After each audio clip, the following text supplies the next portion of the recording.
Okay, we're all here now, so I will get started and we'll wait for everyone to join. So for the people that are here already, thank you so much for joining. You've probably had 7,000 million emails and notifications from me by email and also from Eventbrite. So I was a bit paranoid if Eventbrite would work, but it seems to be working now. Jenny, can I have control of the slides? Or if you could scroll over.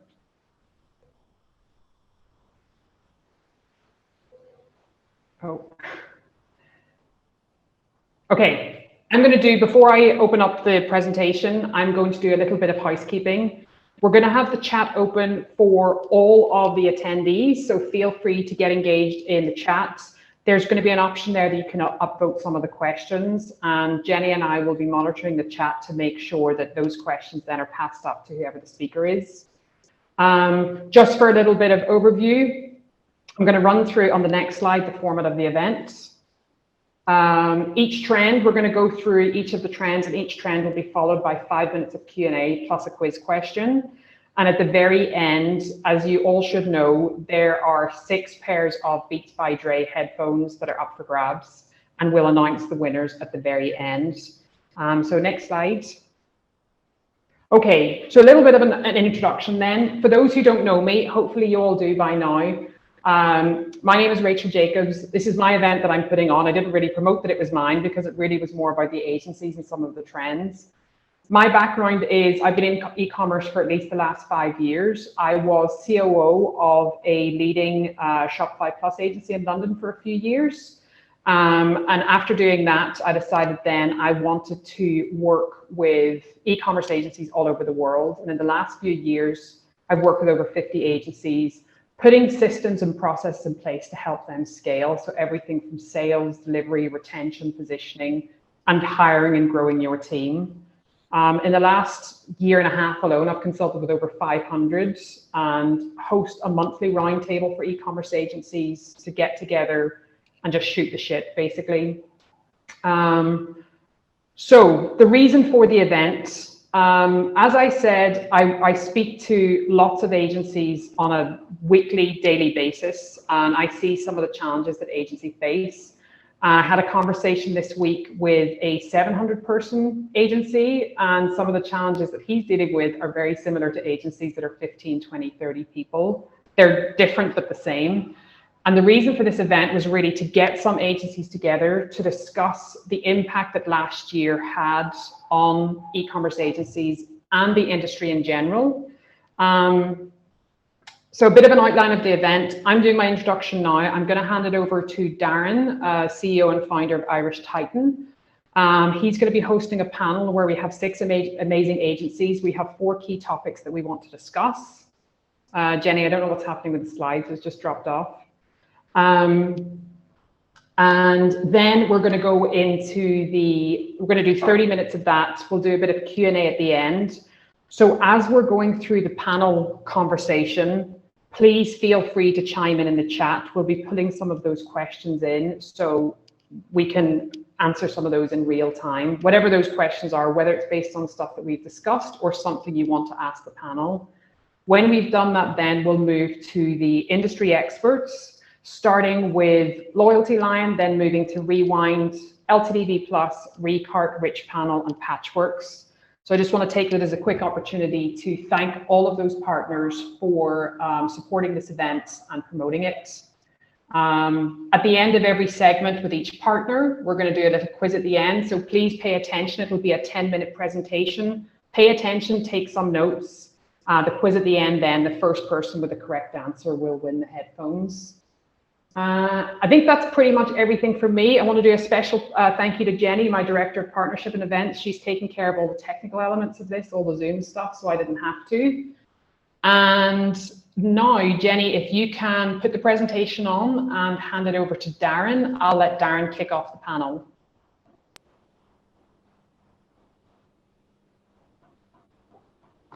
Thank you, Rachel. I'm off mute, so everybody should be able to hear me. Welcome everybody to today's event. Again, thanks to Rachel for putting this on. I think it's something that we'll all benefit from, at least that's the intent, right? So we have a great panel here. We're going to get started in just a second. Real brief introduction. My name is Darin Lynch. I'm the founder and CEO of Irish Titan. We're an e-commerce agency located over in Minneapolis. Since we only have 30 minutes with 6 panelists, we're going to keep the introductions really brief, but let's go around the horn with the panelists, introducing yourself, your agency, and just a sense of size so everybody kind of understands some of the different perspectives that we're bringing to the table. Keith, you want to go first? You're top left in my Brady Bunch. Hey, Darin. Thanks very much. My name is Keith Matthews, and I'm the founder of Milk Bottle Labs, and we're a Shopify Plus agency based in Dublin, primarily servicing clients in Ireland and the east coast of the States. We have a team of 10 and a virtual team of 20. Terry, want to go next? You're on mute, Terry. Terry Whalen in San Francisco, and my agency is Some Digital, which I've been working on for over 10 years. And we have a team of 9, which is now remote. Adam. Hello guys, Adam Pearce here from Blend Commerce. We are a Shopify and Klaviyo agency based in Warwickshire in the UK. We have a team of 15, predominantly based in the office, but we do have 3 members of staff who are fully remote. Cool, thank you. Jordan? Hey guys, my name is Jordan West. I am the founder and CEO of Mindful Marketing, and I also own 3, soon to be 5 e-com brands. So I'm kind of on both sides of the mix. We're about, I think we're 15 now at the agency, and mostly focus on performance and SMS marketing for e-com companies. Excellent. Josh. Hey guys, Josh here. Co-founder, CEO of Kronos Agency. I'm based in Singapore. I have a remote team, full-time remote team of close to 80 people from all across the world, serving primarily clients from the US, Australia, and Canada. We are a retention marketing agency. That's the easiest way to kind of explain it. We're a retention marketing agency, primarily working with Klaviyo and SMS. So yeah, glad to be here. Cool. Dan, you want to close us out? Yeah, sure. So I'm Dan, founder of Swanky. We're a Shopify Plus agency, kind of 50-50 between sort of new builds and projects and growth and marketing services, and about 55 people or so. Cool. All right. So let's go ahead and get started. As I said, we have a relatively brief period of time, so we're going to try to be high impact. We've prepared some themes of questions that we're going to have sort of a roundtable discussion around. So we're going to start with questions and discussion around lead generation broadly. And of course, all of this is going to be shaped by the pandemic and how it's impacted us, but we're trying to stay away from what did you learn during the pandemic, at least to start with, right? Because we've all seen a lot of those panels, and those are valuable, but we're trying to put a little bit of different packaging around this. So Adam, why don't you kick us off? How have the demands of your current clients changed over the past 12 months? Yeah, so I mean, I think, look, the way I look at this is that, you know, we all as agency owners, I'm sure, work with different types of Shopify brands, depending on kind of what their revenue level is, what their growth sort of projections are. And I think because of what's happened in the past 12 months, that kind of bracket, that kind of niche that you fit into, that's kind of shifted. And I think because of that, what clients are looking for is very different. So if I'm going to think about our own clients, particularly, you know, 12 months ago, they weren't necessarily all of them thinking about mainly kind of growth and CRO. And they also weren't thinking about what are they going to do with all this growth that they've got? And are there going to be new products and services that they need to bring out off the back of that? And I think a lot of the time, you know, when we kind of speak to kind of our founders that are our clients, and also kind of creative directors, e-com managers, I think because their roles changed, what they're also then expecting us to kind of do things slightly differently. So I definitely think there's kind of been this mix of, look, people need obviously the usual maintenance stuff completed, but definitely more of a focus on obviously the CRO and the growth side of things. But interestingly for me, I think there's been a lot more requests from our clients, more on the strategic side of things and actually managing and running the business. Because I think a lot of our clients have kind of brought on new members of staff, They're doing, in some cases, some clients have had sort of 600% year-on-year growth. And it's kind of like, what do we do now in this new phase? So we've kind of had to change our kind of position and what we do for clients. And one of the things that we've done is that we've kind of flipped, and we are flipping at the moment, to this thing called the on-demand digital department, where what it does is kind of says, look, let's take all the best bits of working a retainer model, in a project model, in a maintenance model, bring that all under one roof, so that you've then basically got a more agile, more flexible approach to what that client needs. And I think it just means then that we can kind of service more of these kind of wider array of needs that our target audience has got. But obviously that does mean that we've kind of had to change the way that we work, and also bring in some extra members of staff to be able to do things that, previously we weren't doing. So I think for me, that's been the main thing, kind of our clients changing their roles and their responsibilities in their business. And then obviously then the impact is on us. But I'd love to hear kind of what the panel think in terms of, that, and if you guys have seen similar things, because I know we all operate in different areas, but has that been a general theme, or have you seen more consistency? Dan, you want to chime in? Looks like you were about to say something. Was that me? Yeah. Well, I mean, we've definitely seen that. We spent 2 years before COVID trying to get retained growth services working well, and it's not an easy thing to get working well, I can now say with confidence. So we were really lucky that we kind of got started on that early, it has been critical to us. We've seen a huge shift with existing and new brands really focused on ROI, really focused on growth and retention, much less inclined to do new things which represent higher risk, right? It makes a great deal of business sense. I'll just also add, we've just completed and published a kind of COVID survey ebook. So we surveyed about 50 Shopify Plus brands mainly in the UK, and actually we were really surprised in some ways, even knowing what we've known over the last year about demand, incredible sort of demand for marketing and growth services. You can probably dig that out somewhere on LinkedIn if you're curious to see what those people say. We've just published it all. Anybody else want to chime in on this theme about how leads from existing clients, like requests for new work from existing clients, has evolved over the last year? Darin, yeah. So Darin, Milk Bottle Labs is based in Dublin, obviously the capital of Ireland, and we had a lot of clients who wanted to internationalize and enter the UK market. So they had built, success in their local market, and unfortunately, then as a result of Brexit, and as a result of delays in the supply chains, and obviously as a result of COVID, their demands went from wanting to internationalize to completely pull back and grow their local business. So strategically, what a lot of our clients did was they completely shifted their focus, and they actually retracted on their expansion into the UK, which is effectively a market 20 or 30 times larger. And then they focused on Europe and the US instead of the UK. And we actually built a number of stores for Irish clients entering the UK, and they've held back on even switching them on. So the demands then became local rather than international, and then they became more complex, and then they wanted them quicker because their focus was local. So would it be safe to say that existing clients have sort of narrowed their focus to manage their risk, but what they are focusing on, they're going deeper in, a little bit more sophistication in how they're penetrating whatever it is that they're focusing on? Exactly. So in actual fact, what's happened is we've got some clients that have grown 10x.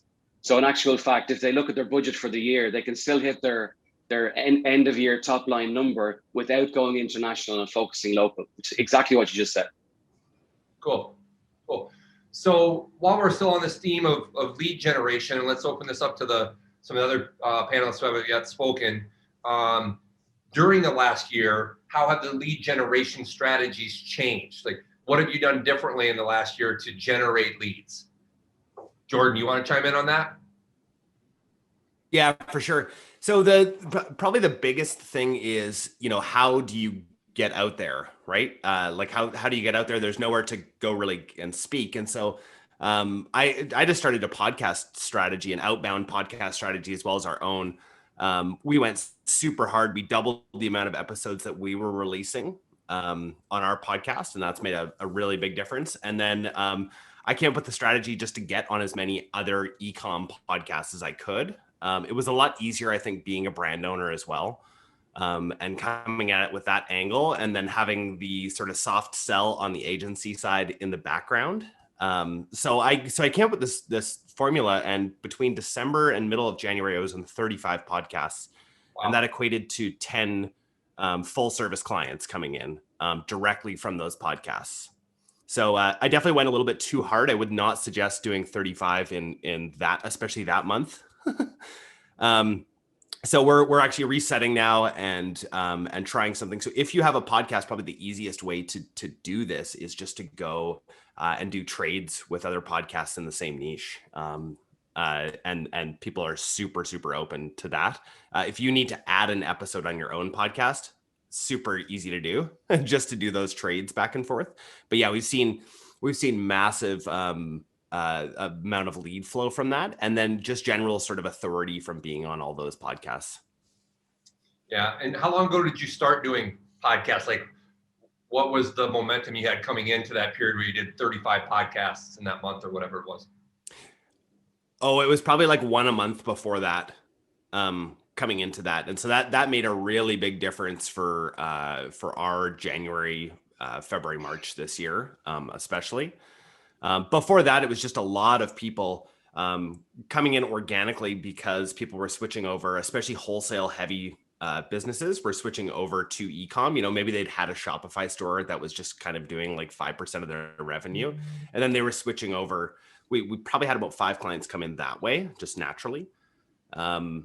So yeah, that's the big thing that I can definitely say moved the needle, because I stopped doing podcasts as of February. I was super burnt out, and the lead flow has definitely dried up. So, Jordan, I want to ask you one more question on this topic. Terry, Josh, I'll be coming to you in just a second on this lead generation strategies over the last year. But I'm suspecting podcasts might not come up again in our chat here. So one of the questions that came in on chat is, how did you know those leads that you generated came from the podcast? Did you have a specific landing page or some sort of tracking strategy so you knew that, or were you able to infer it generally because of the activity? How did you know that your podcast generated leads?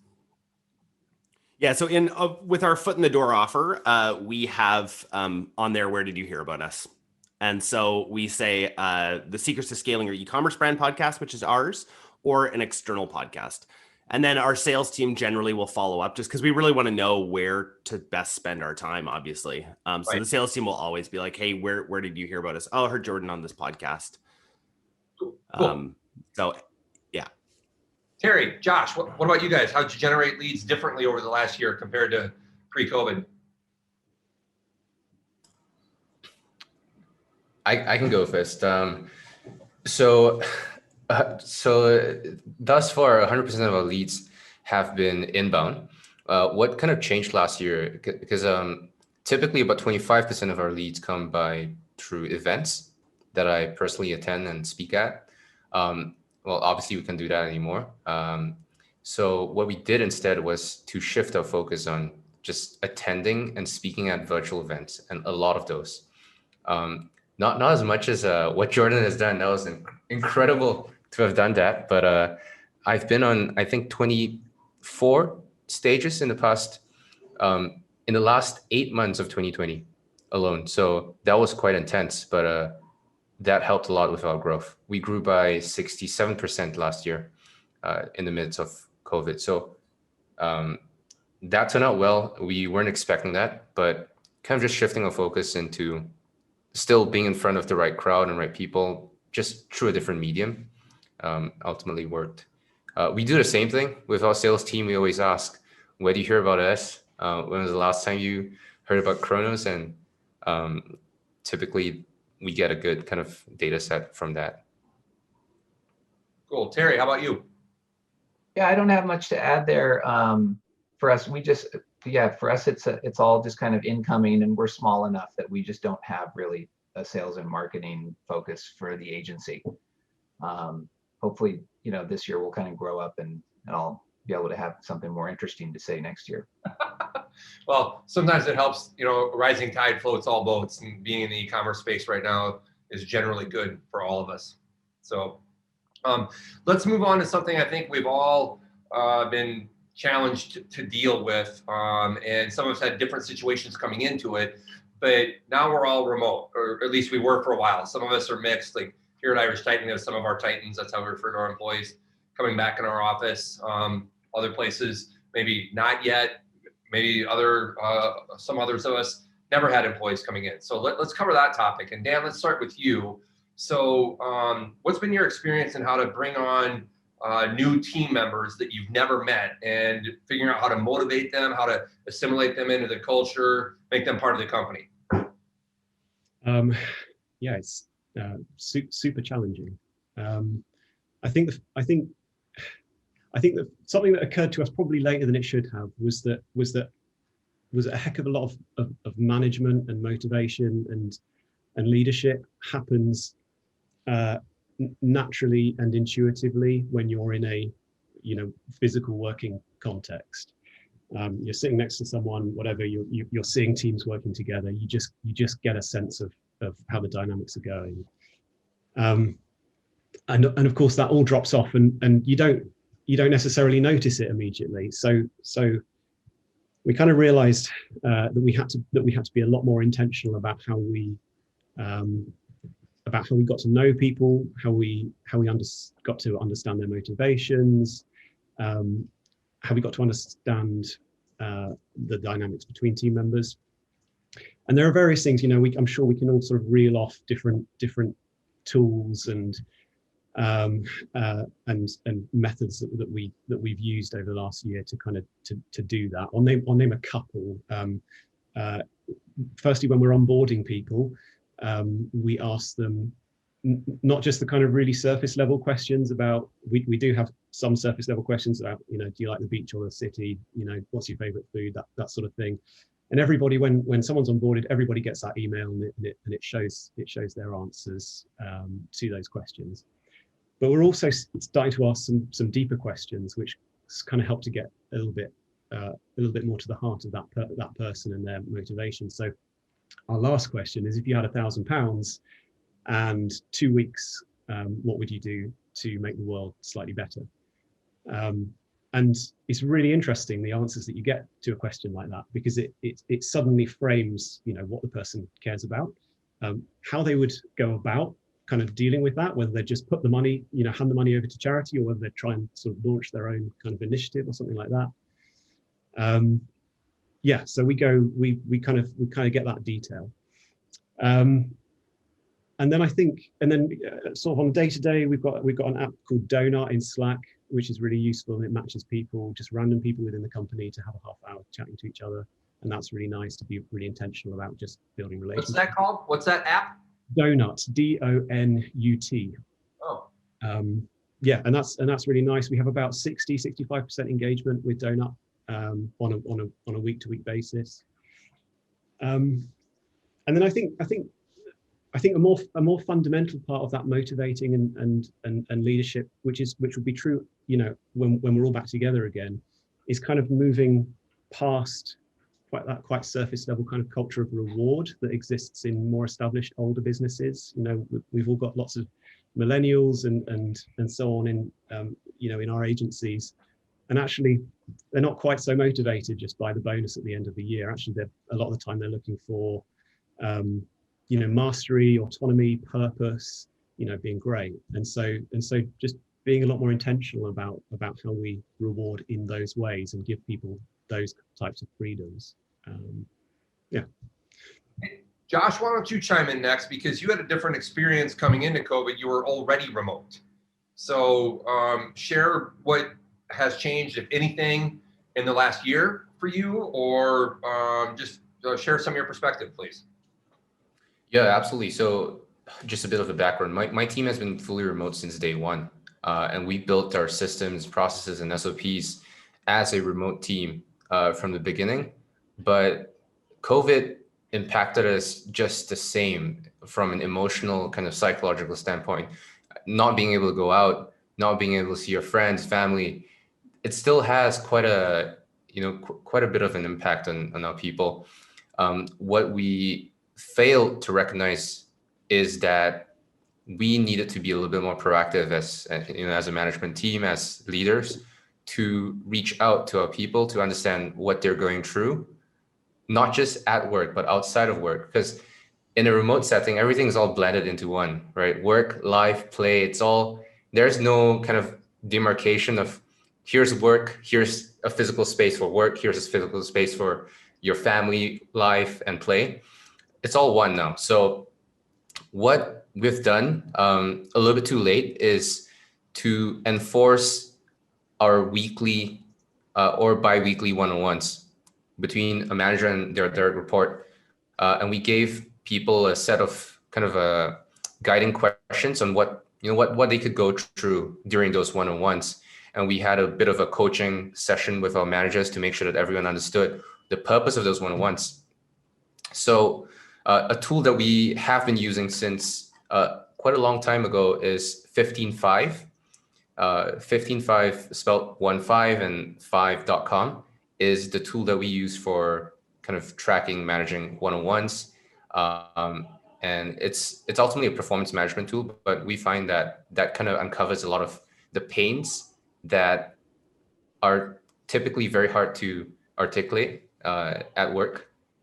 And that's super important because, well, I think Rachel has a really interesting story of how the pains of a pandemic and the pains and the stress actually led to a suicide in one of the companies that she worked with. So that's just, obviously very unfortunate and super extreme. And we want to be able to, as much as we can control, avoid situations like that from happening. Yeah. Not to laugh at that, but that is the kind of situation we want to avoid. That's for sure. 100%, yeah. Adam, I think that you might have a point of view here. You want to chime in? Yeah, sure. So, I mean, I've personally, as someone who's suffered with mental health and managing mental health for quite a few years. And it's something that we've always kind of talked quite openly about in the business with me and my business partner, Peter. And I came across this tool called Spill, something called spill.chat. And basically what it means is that if you're an organization or agency that uses Slack, what you can actually do is have this app that sits within Slack, and then it gives you access, all members of the team, to ask a therapist a direct question, or you can actually book in time with a therapist as and when you want.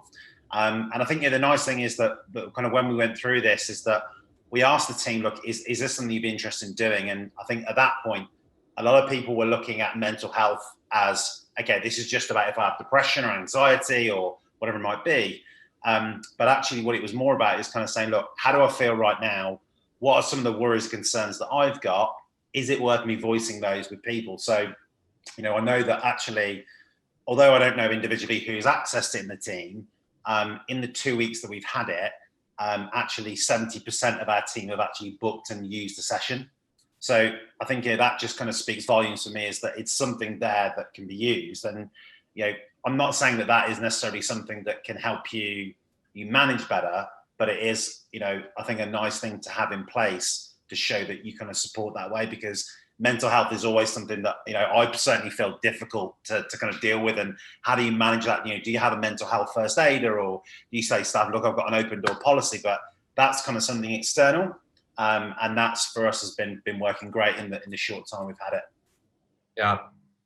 Keith, I'm going to come to you next, but just to wrap up that topic, I think that, this has been a year where we as agency owners or professionals of any sort, right, it's been a challenge, because we not only have to maintain our businesses and manage our businesses, penetrate new markets and opportunities if we're inclined to try to do that, we also have to take care of our employees. And like I think Josh said, there's no real markers, there's no real barriers between work and home anymore. And there's a lot to manage there, because we got to take care of ourselves a little bit along the way too.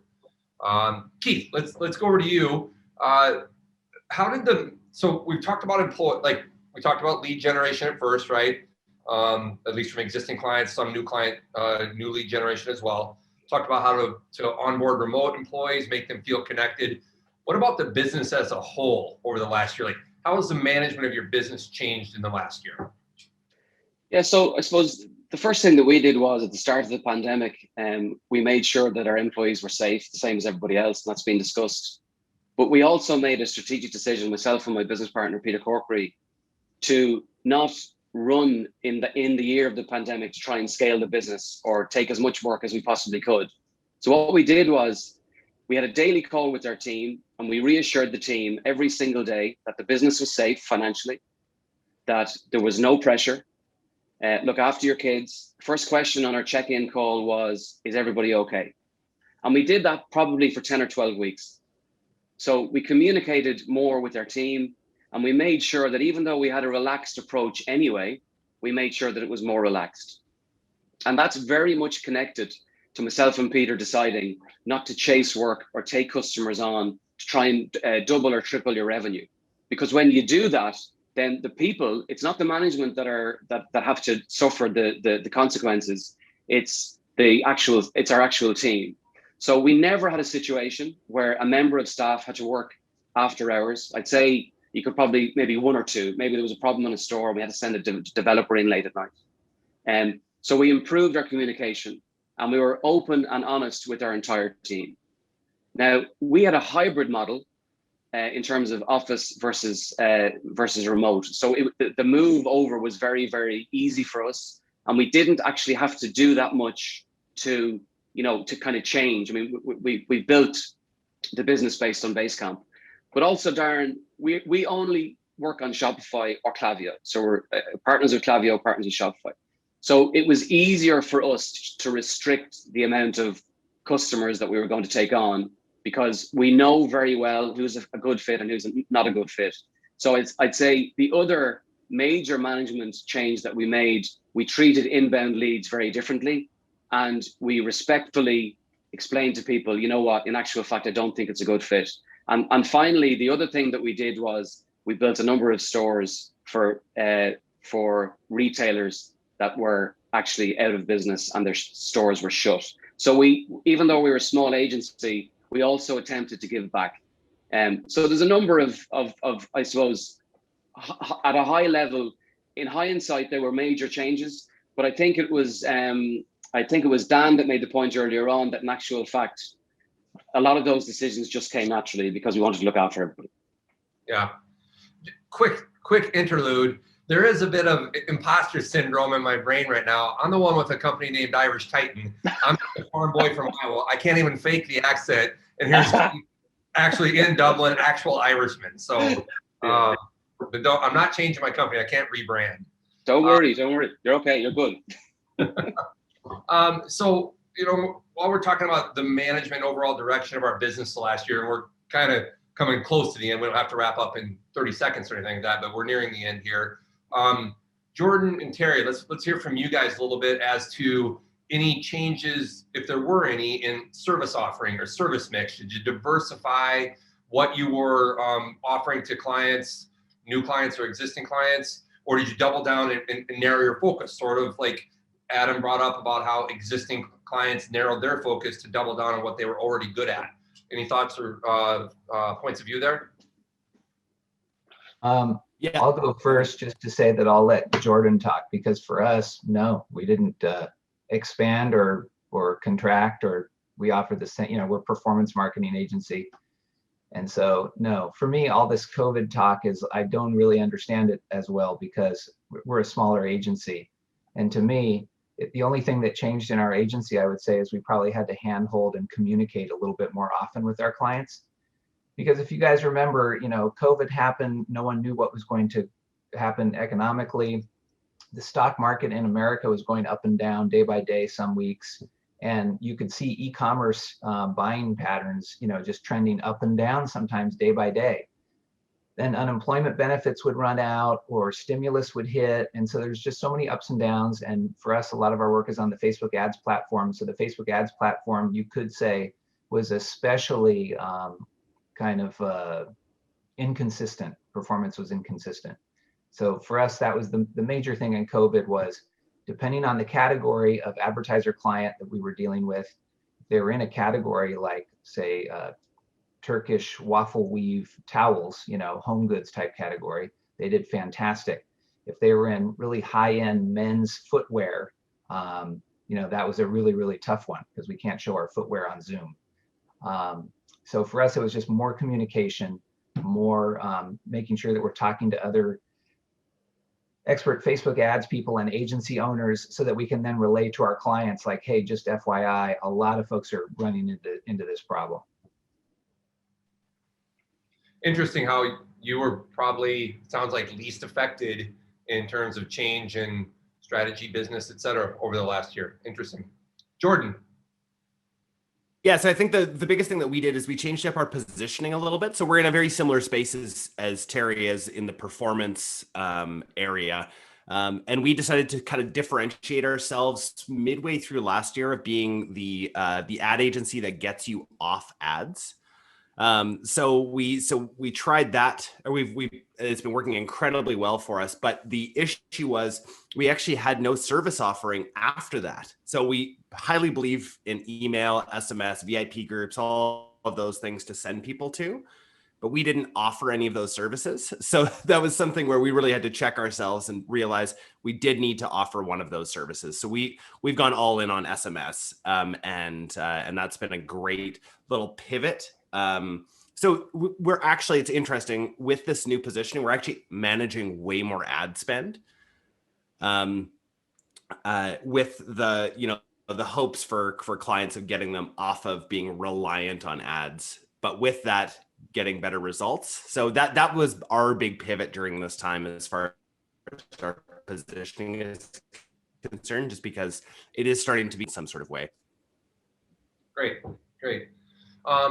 Adam, any changes in your focus over the last year, diversifying or narrowing?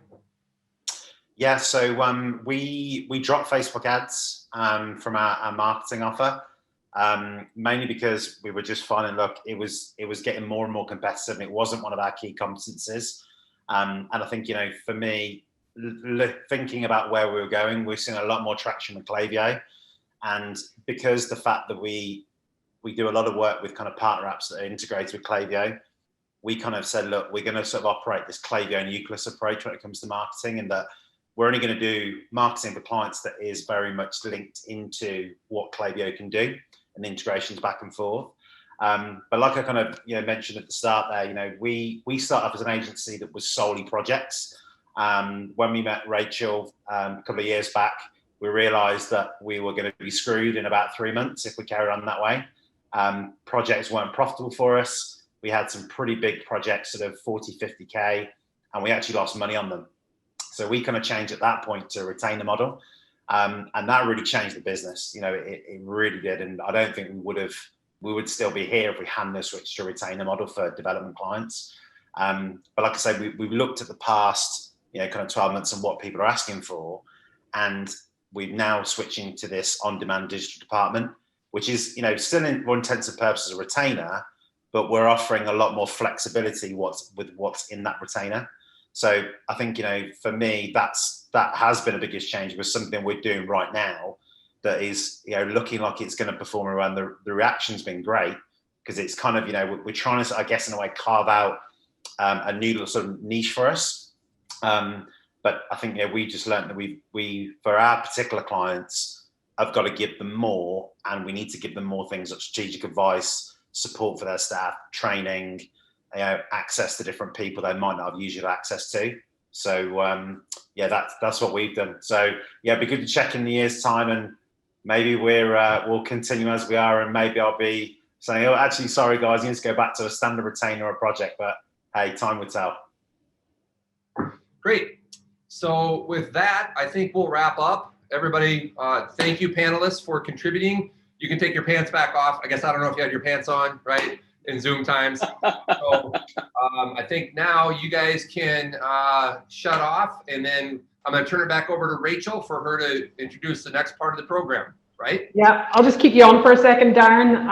Thank you so much for all the panelists, all the agencies. This is something that I do on a monthly basis for the roundtable. It's so amazing to get agencies together and see some of the commonalities, and just to hear from other people that they're going through the same shit. I think it's quite cathartic. Appreciate, yes, Josh brought up that topic, which is a very difficult topic. One of my agencies lost an employee to suicide. It was a long-standing mental health issue. But for me, one of the big things that I saw last year on the back of the pandemic was agencies having to grow so significantly, and a lot of agency owners not having those softer skills, or not having had the time to refine those softer skills to be able to have those type of conversations around mental health, around burnout. Typically, as business owners, we don't really know what's going on in people's personal lives. And as entrepreneurs, we're so busy anyway, keeping our own shit together. I know for myself, I was working till after 2 o'clock in the morning. So I'm just trying to keep my pants on, my proverbial pants on, my business pants on, and then to think about like what's happening with other people. And I think for me, having that awareness, and with the roundtable and the work that I do with agencies, we've created a community around that. So that particular agency owner was able to share with his group and get some feedback and support.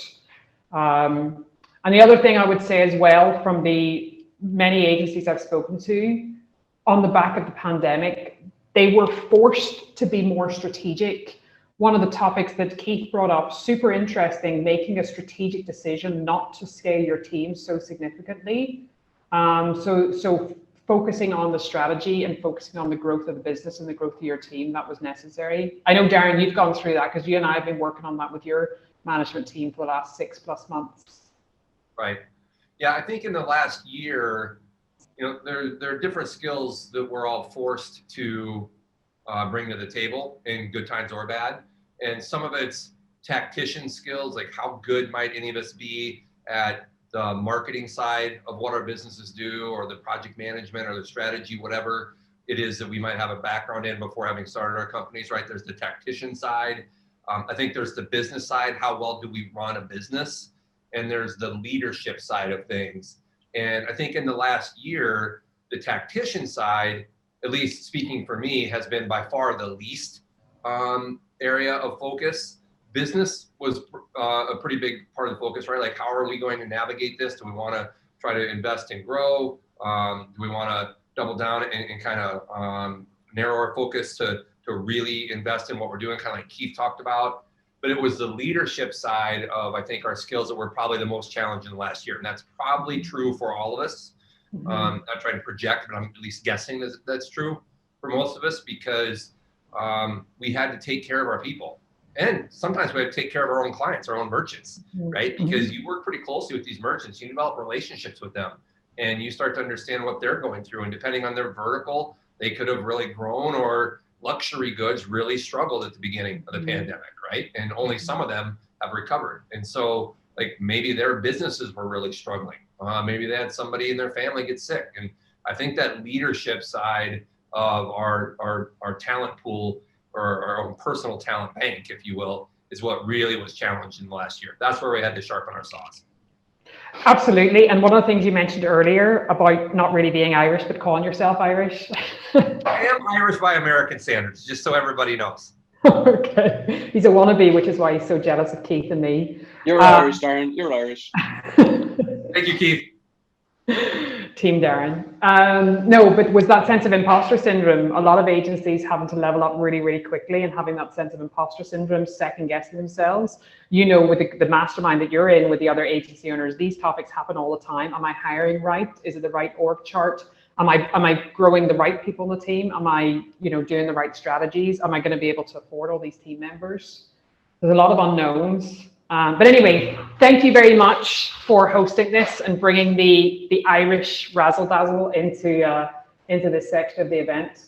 Well, like I said, I am 3/4 by American standards, or I'm Irish by American standards. I'm 3/4 from what my parents have told me. I'm not taking those DNA tests because it will only go out. So there's no, and I can't rebrand. I already said that. So I'm sticking with it. Okay, fantastic. Thank you, All Rachel. right, thanks,